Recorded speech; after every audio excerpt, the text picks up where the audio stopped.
जैन दर्शन में 8 कर्मों की चर्चा मिलती है। ज्ञानावरणीय, दर्शनावरणीय, वेदनीय, मोहनीय, आयुष्य, नाम, गोत्र और अंतराय।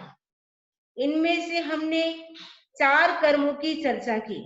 प्रथम 4 कर्मों की हमने चर्चा की। आज हम करेंगे आयुष्य कर्म की चर्चा।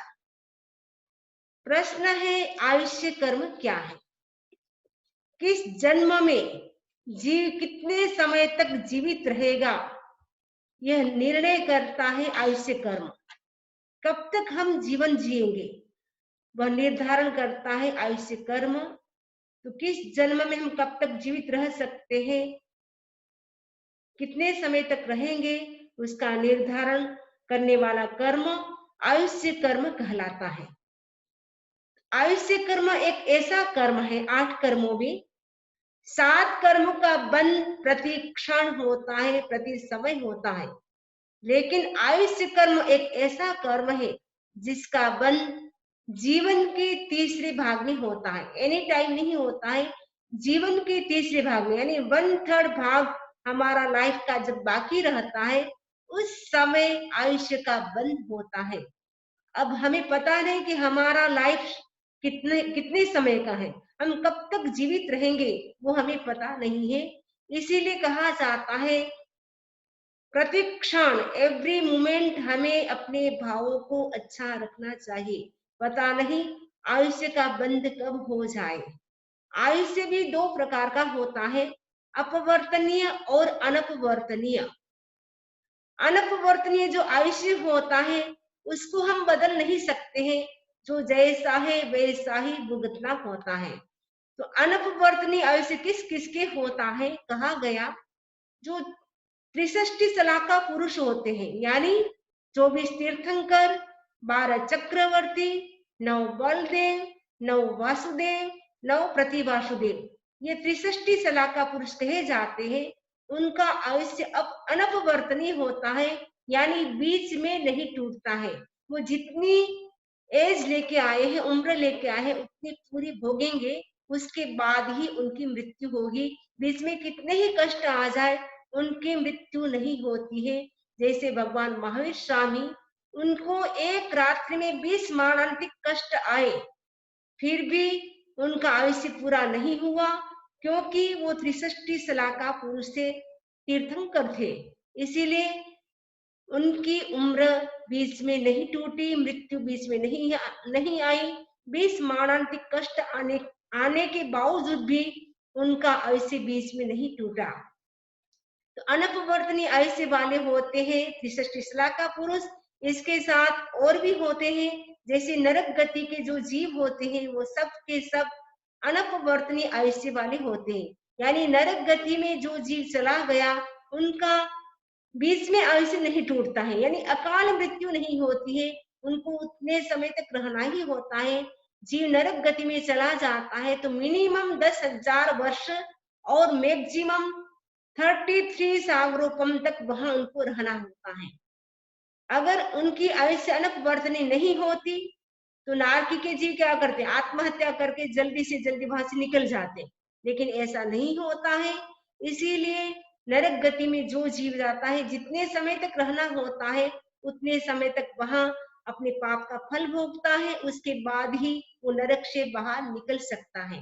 जो देवगति का आयुष्य होता है वो भी अनपवर्तनीय होता है। देवगति की उम्र भी मैक्सिमम 33 सागरोपम और मिनिमम 10,000 वर्ष की होती है। और असंख्य वर्ष वाले जो यौगिक होते हैं मनुष्य, उनका आयुष्य भी बीच में नहीं टूटता है।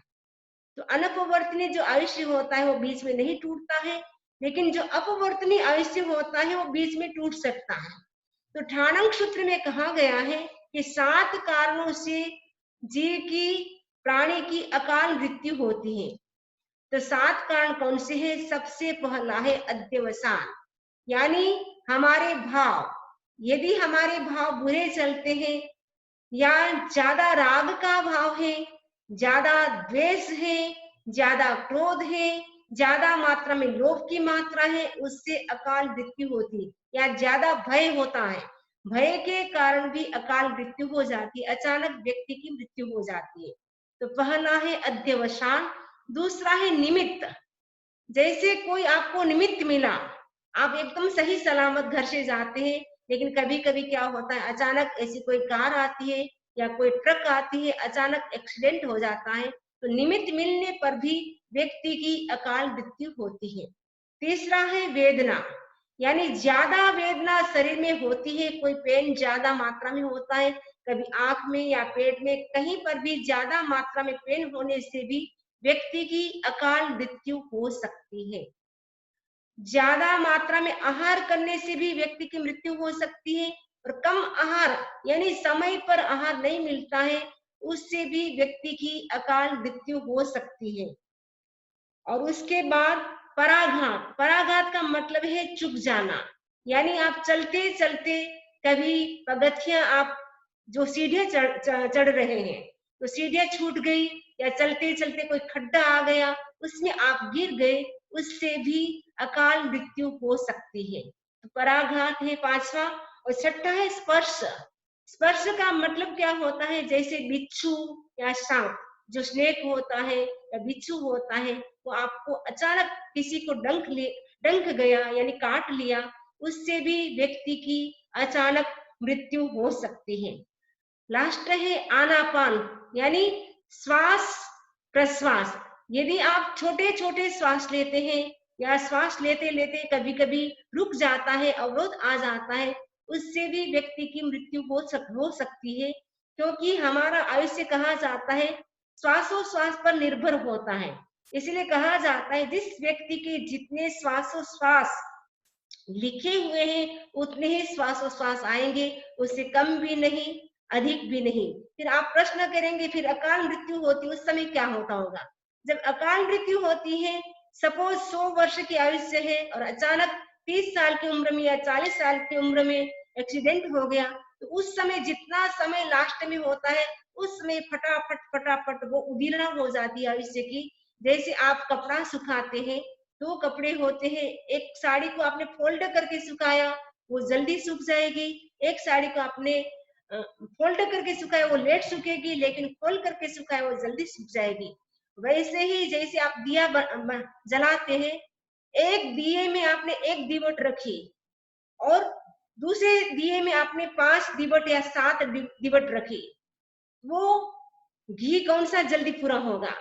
एक दीवट वाला लंबे समय तक दिया जलता रहेगा, लेकिन जिसमें आपने 7 दीवट रखी है, वो धीरे, वो बहुत जल्दी समाप्त हो जाएगा घी। वैसे ही एक व्यक्ति 1 मिनट में 50 श्वास लेता है, और एक व्यक्ति 1 मिनट में 3 श्वास लेता है या 1 श्वास लेता है, तो दोनों में से आयुष्य किसका लंबा होगा? जो 1 मिनट में 50 श्वास लेता है उसका, या 1 मिनट में 1 श्वास या 3 श्वास लेता है उसका? जो व्यक्ति 1 मिनट में 1 श्वास लेता है उसका लंबा आयुष्य होगा, जो 1 मिनट में 40 या 50 या 60, क्योंकि श्वास की संख्या भी अलग अलग स्थितियों में अलग अलग हो जाती है। जब व्यक्ति आवेश में होता है, गुस्सा में होता है, उस समय श्वास की संख्या 40 से 50 हो जाती है। जब व्यक्ति वासना में होता है, उस समय श्वास की संख्या 60 से 70 हो जाती है। तो जितनी श्वास की संख्या अधिक होती है, वैसे ही हमारा आयुष्य भी जल्दी पूरा हो जाता है। कहा जाता है जिस देवता की उम्र 1 सागरोपम की होती है, वो 15 दिन से श्वास लेते हैं, और जिस देवता की उम्र 33 सागरोपम की होती है, वो 33 पक्षों से श्वास लेते हैं। इससे हमें पता चलता है कि जिस व्यक्ति की, जिस प्राणी की जितनी उम्र होती है, वो श्वासोश्वास पर निर्भर होती है। तो आयुष्य जो है उसको हम कैसे भोग सकते हैं? तो 4 प्रकार के आयुष्य होते हैं।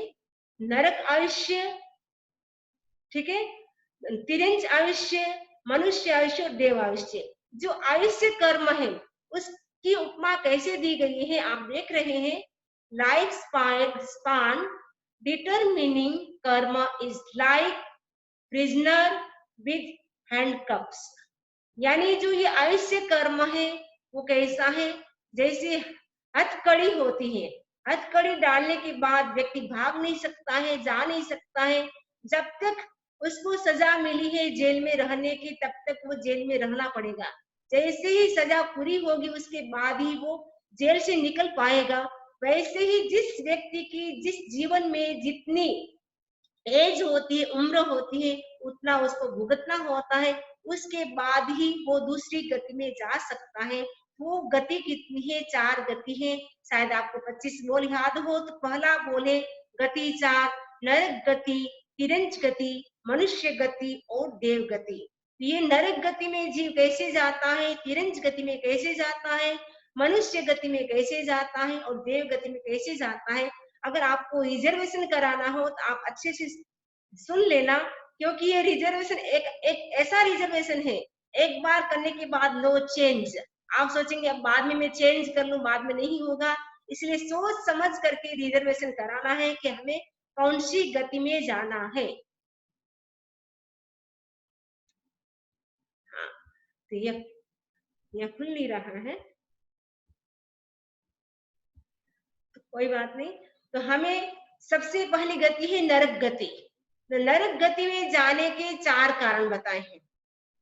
तो नरक गति में जीव कैसे जाता है, इसमें 4 कारण बताए हैं। सबसे पहला है महाआरंभ, यानी परिग्रह के प्रति ज्यादा अटैचमेंट होता है, आसक्ति होती है, तो व्यक्ति क्या है, मर करके नरक गति में जा सकता है। यानी महाआरंभ, महाआरंभ, महापरिग्रह। सबसे पहला है महाआरंभ, यानी ऐसा बिजनेस करना, ऐसा काम करना जिसमें अत्यधिक हिंसा होती हो, ज्यादा हिंसा हो, वैसा अगर बिजनेस करते हैं तो उससे क्या है, नरक गति का आयुष्य का बंद हो जाता है। हम ऐसा कोई बिजनेस न करें जिसमें ज्यादा हिंसा होती हो, क्योंकि गृहस्थ है, गृहस्थ को बिना बिजनेस काम नहीं चलता है। लेकिन आप ऐसे बिजनेस की चॉइस करें जिसमें कम से कम हिंसा होती हो। तो हिंसा ज्यादा करने से, क्रूएलिटी ज्यादा होती है, उससे व्यक्ति क्या है, मर करके नरक गति में जा सकता है। तो ठाणक सूत्र में नरक गति में जाने के 4 कारण बताए हैं। तो 4 कारण में पहला कारण है महाआरंभ, दूसरा है महापरिग्रह, यानी परिग्रह के प्रति ज्यादा अटैचमेंट रखना, या कैसे हम ज्यादा से ज्यादा पैसा प्राप्त कर सकते हैं। तो सुबह से शाम तक व्यक्ति की दौड़ धूप होती है, पैसे पैसे पैसे पैसे के पीछे होती है। ज्यादा हम पैसे कैसे प्राप्त कर सके, ज्यादा संग्रह करने की मनोवृत्ति, खुद भी परेशान रहता है, अच्छी तरह से वो खाना भी नहीं खा सकता है, ना सो सकता है, ना चैन से वो जी सकता है। हाय तो बस पैसे के पीछे ही वो पड़ा रहता है। तो पैसा ज्यादा पाने की इच्छा और उसके साथ साथ उसके प्रति उसका अटैचमेंट, ज्यादा आसक्ति, जिसके कारण व्यक्ति की नरक गति होती है। क्योंकि पैसा तो गृहस्थ को चाहिए, बिना पैसे काम नहीं चलता है। लेकिन जितना हमें जरूरी है उतना ही हम पैसे का अर्जन करें। अगर ज्यादा हो जाए तो आप डोनेशन दे दें, लेकिन अनावश्यक आप परिग्रह इकट्ठा करते हैं, उसके पीछे आप भागते रहते हैं, उसके प्रति आसक्ति रखते हैं, अटैचमेंट रखते हैं, उससे नरक गति का बंद होता है। आगमों में कहानी आती है, उदाहरण मिलता है ममन सेठ का। ममन सेठ का शायद नाम आपने सुना होगा। ममन सेठ के पास अपार धन वैभव था, फिर भी वो धन को और अधिक कैसे मैं प्राप्त कर सकूं, उसके लिए रात दिन दौड़ता रहता था, घूमता रहता था। इतना अधिक धन वैभव होने पर भी वो खाना नहीं खा पाता था, न सो पाता था, क्योंकि सारे दिन सारी रात प्लानिंग उसकी चलती थी कि कहां से मुझे पैसे मिल सकते हैं। बस उसी दौड़ धूप में वो न सो सकता था, न खा सकता था। धन के प्रति अत्यधिक अटैचमेंट के कारण वो सातवीं नारकी का मेहमान बन गया। क्योंकि शास्त्रों में 7 प्रकार की नरक का वर्णन मिलता है, 7 प्रकार की नरक होती है। तो जो सबसे लास्ट नरक है, 7वीं नरक, उसमें भयंकर कष्ट होता है और वहां उम्र भी बहुत लंबी होती है, कम से कम 22 सागरोपम और उत्कृष्ट 33 सागरोपम की उम्र वहां होती है। ऐसी नारकी में गया ममन सेठ। क्यों गया? क्योंकि परिग्रह के प्रति अत्यधिक अटैचमेंट था। तीसरा है पंचेंद्रिय वध, यानी 5 इंद्रिय वाले जो प्राणी हैं, 5 सेंसेस जिसके पास है, ऐसे जो प्राणी है, 5 इंद्रिय वाले प्राणी, उनकी अगर हम हत्या करते हैं, उनको मारते हैं, कई व्यक्ति होते हैं मर्डर करवा लेते हैं, आतंकवादी होते हैं, वो कितने मनुष्य को मार देते हैं, कितने जानवरों को मार देते हैं। अगर आप या कोई व्यक्ति पंच इंद्रिय प्राणी की हत्या करता है, 5 इंद्रिय हैं जिनके पास, उनकी हत्या करता है, उससे नरक गति का आयुष्य का बंध होता है। आपको पता होगा श्रेणिक राजा का उदाहरण। श्रेणिक राजा नरक गति में क्यों गए? क्योंकि श्रेणिक राजा शिकार करने के लिए गए थे। उस समय जो हिरणी थी वो गर्भवती थी, उस पर उन्होंने तीर छोड़ा। तीर छोड़ने से वो हिरणी थी, वो गर्भवती थी, दोनों की ही हत्या हो जाती है और उसी समय श्रेणिक राजा के आयुष्य का बंध होता है। क्योंकि आयुष्य का बंध कब होता हमें पता नहीं होता। अगर हमें पता हो तो हम उस समय सावधान रह जाए। जिस समय अगर हमारी हत्या के भाव होते हैं, मारने के भाव होते हैं, उस समय आयुष्य का बंध हो जाए तो नरक गति का हो सकता है। तो श्रेणिक राजा इधर वो हिरणी को मारते हैं, मारने के बाद वो इतने खुश होते हैं कि मैं कितना शक्तिशाली हूँ, एक तीर से मैंने 2-2 प्राणियों की हत्या कर दी। उस समय खुश हो रहे थे, ऐसे भाव थे, क्रूर भाव। उस समय उनके आयुष्य का बंध हुआ, परिणाम स्वरूप उनको नरक में जाना पड़ा। अभी श्रेणिक राजा नरक में है, आने वाली 24 में वो प्रथम तीर्थंकर होने वाले हैं। तो चौथा कारण, तीसरा कारण आपको समझ में आ गया, पंचेंद्रिय वध। और चौथा कारण है मांसाहार, नॉन वेज। नॉन वेज खाने से भी व्यक्ति नरक गति में जा सकता है। तो नॉन वेज को भी नरक गति का कारण माना गया है। तो जब व्यक्ति नॉनवेज खा रहा है, उस समय अगर उसके भाव कैसे है, उस समय अगर आयुष्य का बंध हो रहा है, नॉनवेज भी खाना, उस समय आयुष्य का बंद होना, तो दोनों का एक साथ जब योग मिलता है तब क्या है, व्यक्ति नरक गति में जा सकता है। तो नरक गति में जाने के 4 कारण आपको समझ में आ गए होंगे। तो हम ऐसा कोई काम न करें जिससे हमें नरक गति में जाना पड़े, क्योंकि ये मनुष्य जीवन का आयुष्य मात्र कितना है, हाईएस्ट 100 वर्ष का है। लेकिन 100 वर्ष किसके आए? कोई 60 साल का, कोई 70 साल, 80 साल, 90 साल, आखिर तो हमें जाना है यहाँ से। तो छोटे से आयुष्य के लिए हम ऐसा काम क्यों करें? क्योंकि नरक गति में चले गए तो मिनिमम हमें 10,000 वर्ष तक कष्ट का जीवन जीना पड़ेगा। मैक्सिमम 7वीं नारकी में चले गए तो 33 सागरों कम तक कष्ट का जीवन, दुखपूर्ण जीवन जीना पड़ेगा। ये मनुष्य जीवन का आयुष्य हमारा बहुत कम है, उसमें हम जागरूक रहे, सावधान रहे, जिससे हमें नरक गति में जाना न पड़े। दूसरी गति है तिरंज गति। तो तिरंज गति में व्यक्ति क्यों जाता है, तो क्या कारण है? भगवान महावीर स्वामी कहते तिरंज गति में जाने के भी 4 कारण हैं। जो ठाणंग सूत्र है उसमें बताया गया है तिरंज गति में जाने के 4 कारण। तो पहला कारण है माया, डिसीट, यानी जो व्यक्ति माया करता, माया का मतलब है सच्चाई को छुपाना, जो जैसा है वैसा न कहना। तो सच्चाई को छुपाने से व्यक्ति क्या है, तिरंज गति में जा सकता है। तिरंज गति यानी एनिमल फॉर्म होती है, यानी तिरंज गति जो गाय, भैंस, बकरी, घोड़ा, बिल्ली, डोगी, वो जो भी है, यानी तिरंज गति के जीव 2 प्रकार के होते हैं, त्रस और स्थावर। एकेंद्रीय से लेकर के पंचेंद्रिय तक के जीव सब के सब तिरंज गति में आते हैं। तो 5 स्थावर, पृथ्वी काय, अप काय, तेजस काय, वायु काय, वनस्पति काय, ये 5 स्थावर भी तिरंज गति में आते हैं। त्रस काय के अंतर्गत 2 इंद्रिय से लेकर के 5 इंद्रिय वाले प्राणी भी तिरंज गति में आते हैं। तो हम ऐसा काम न करें जिससे हमें तिरंज गति में जाना पड़े। तो तिरंज गति में जाने का पहला कारण है डिसीट यानी माया। दूसरा कारण है गूढ़ माया। गूढ़ माया का मतलब है एक छल को ढकने के लिए, एक झूठ को ढकने के लिए दूसरा झूठ बोलना।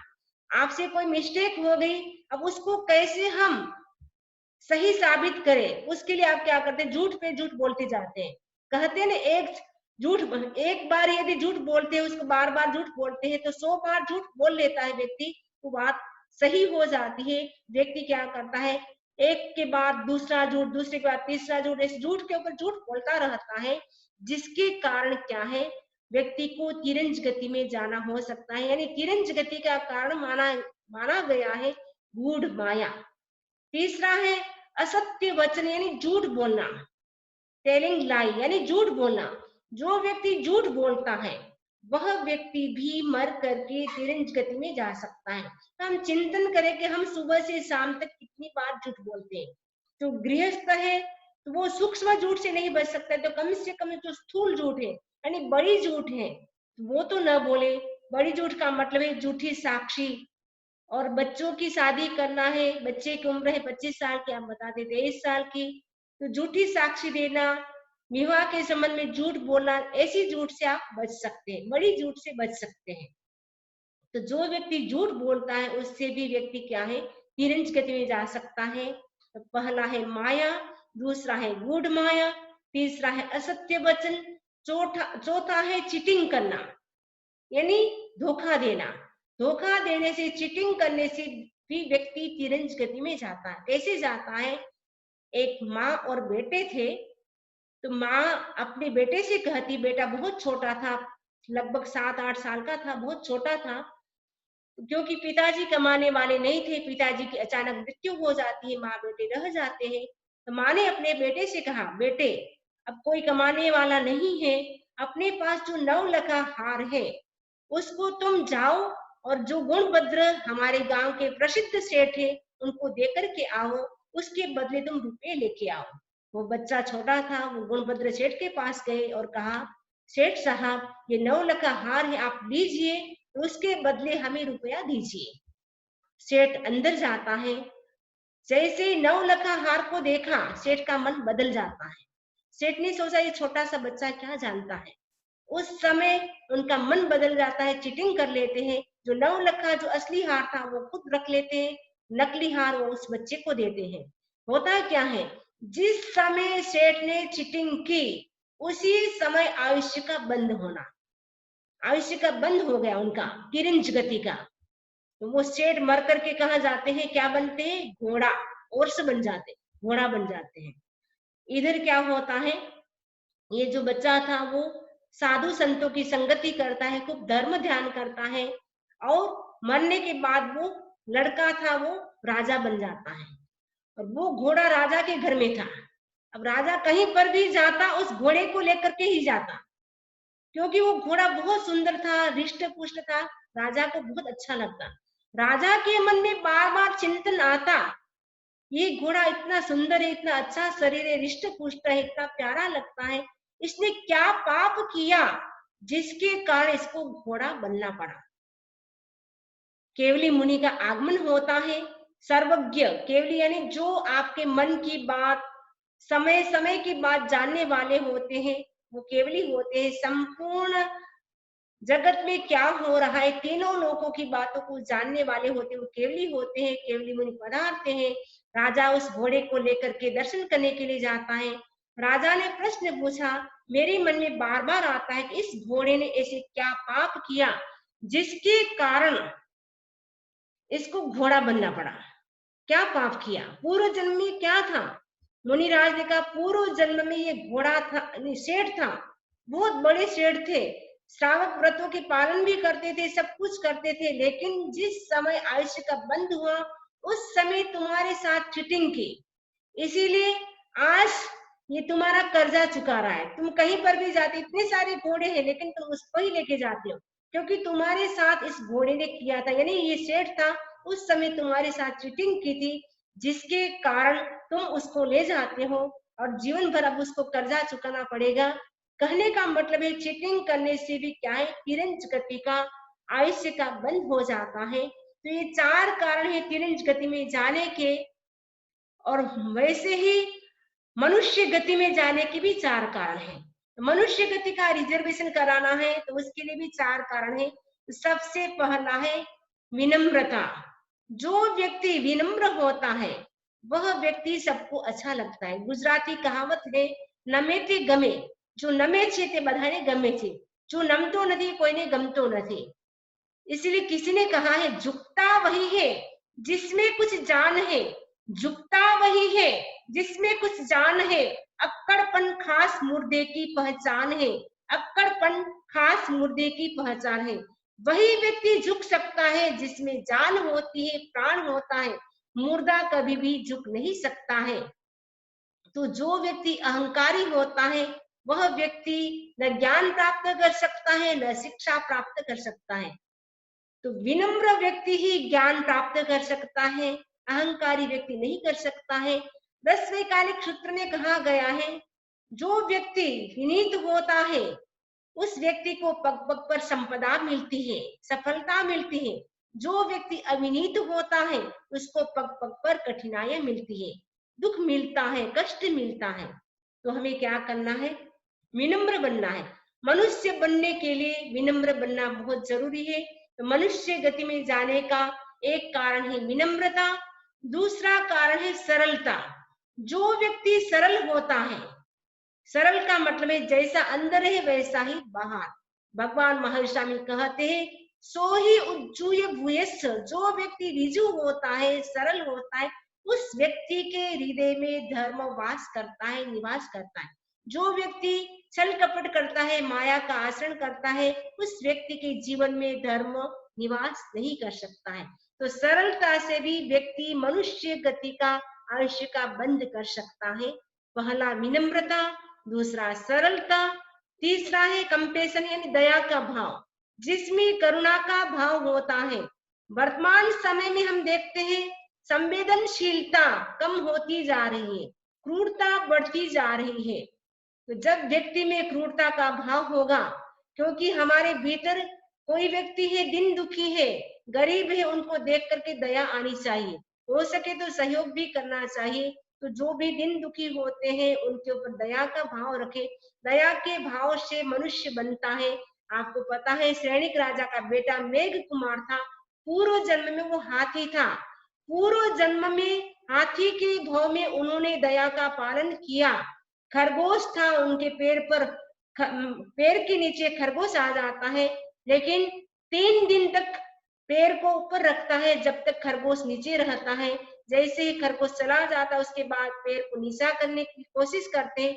3 दिन तक अकड़ रह एक पैर पर खड़ा रहने से क्या है, पैर ऊंचा रहने से पैर अकड़ जाता है, और जैसे ही पैर सीधा करने की कोशिश की धड़ाम से गिर जाता है हाथी। हाथी की मृत्यु हो जाती है। उसी समय हाथी मर करके सैनिक राजा के घर में राजकुमार के रूप में उत्पन्न हुए, जिनका नाम रखा गया मेघ कुमार। तो कंपेशन के कारण, दया के भाव के कारण, करुणा के भाव के कारण वो मनुष्य बनते हैं।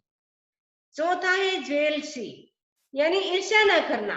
ईर्ष्या करने से भी व्यक्ति क्या है, मनुष्य नहीं बन सकता। अब इसीलिए मनुष्य बनने के लिए हम ज्वेलसी न करें। किसी की प्रोग्रेस हो रही है तो हमें दुखी नहीं होना है, उनका अपना पुण्य है, उनका अपना भाग्य है, अपना अपना भाग्य होता है। पत्यम पुण्य पावम, प्रत्येक व्यक्ति का पाप और पुण्य अलग अलग होता है। इसीलिए हमें ईर्ष्या नहीं करना है कि ये मेरे बाद अमेरिका में आया था, वो कैसे आगे बढ़ गया। हम इतने सालों से बिजनेस कर रहे हैं, अभी तक हमारे कोई प्रोग्रेस नहीं हुई, हमें क्या होती, ज्वेलसी होती। तो ज्वेलसी से भी हम मनुष्य नहीं बन सकते हैं। तो मनुष्य अगर आपको बनना है तो ज्वेलसी ना करें। ये 4 कारण है मनुष्य गति में जाने के, यानी रिजर्वेशन कराना हो, ये 4 कारण अपने जीवन में अपना ले। इन 4 कारणों में से एक कारण भी होता, उससे भी मनुष्य बन सकता है। वैसे ही देव गति में जाने के भी 4 कारण है, लेकिन हमारा टाइम पूरा हो रहा है, आज हम यही स्टॉप करते हैं। कल आगे हम चलाएंगे देव गति में कैसे जा सकते हैं। अभी किसी के कोई प्रश्न हो तो आप पूछ सकते हैं।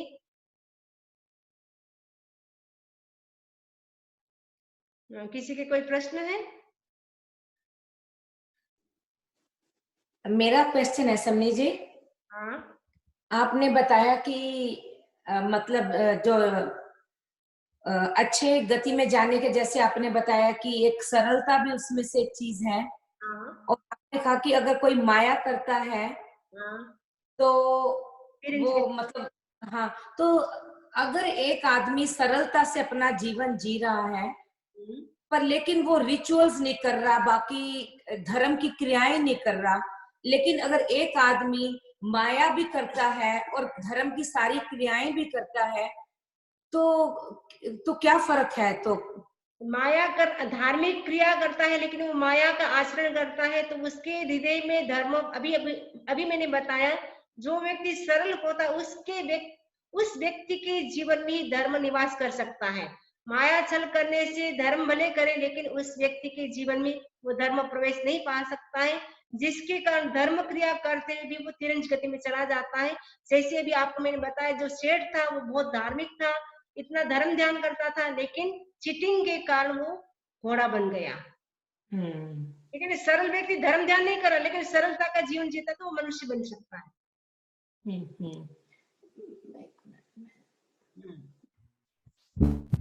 और किसी और का क्वेश्चन है? किसी और का क्वेश्चन है?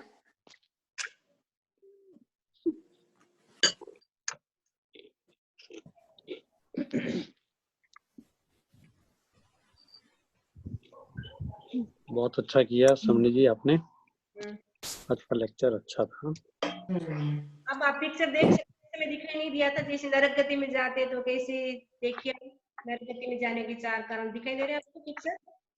दिखाई दे रही। उस समय मेरे नरक गति में तो हम नहीं जाते। हाँ, अब जैसे तिरंज गति में मनुष्य कैसे, देखो कितनी सुंदर लेडी बन गई।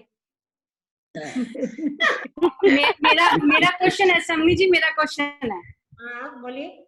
आपने कहा 5 सेंसेस वालों को किल करते हैं तो नरगति में जाते हैं। हाँ, तो लेकिन अगर 3 सेंसेस वालों को और 4 सेंसेस वालों को किल करेंगे तो कुछ नहीं होगा? उनको नरगति तो आपको नहीं मिलेगी, हिंसा की है। आपके भाव कैसे थे, भावों के आधार पे है, आपके भाव कैसे हैं। जैसे आपको पता है भगवान महर्षि स्वामी के टाइम मैं और देख रहे हैं वो तो क्यों नहीं आ रही? दीदी म्यूट कर दो। आवाज आ रही है, अनम्यूट कर दे। 1 मिनट समझ में, 1 मिनट आपको तो कहाँ गया समझ का?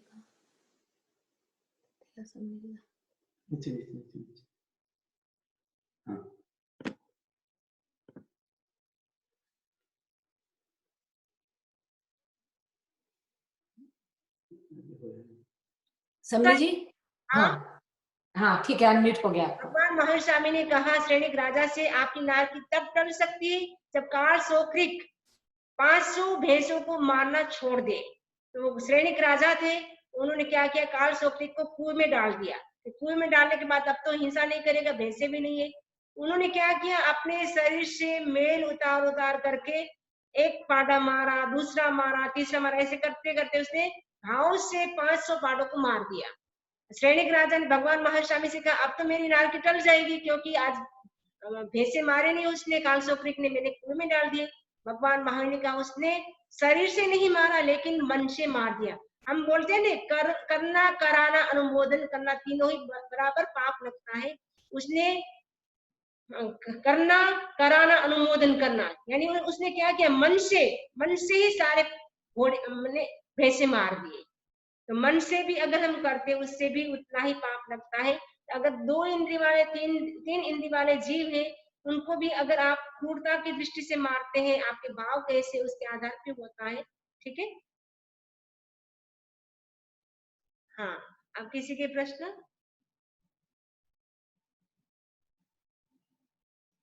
ठीक है, मंगल प्रश्न है।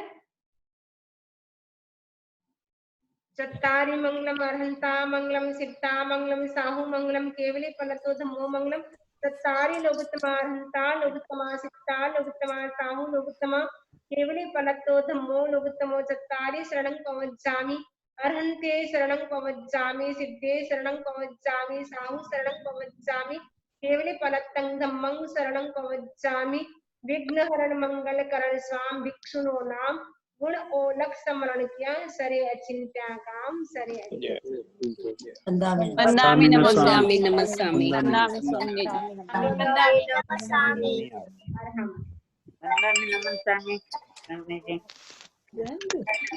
क्यों नहीं आ रही अपनी यार, वही देख रहे हैं।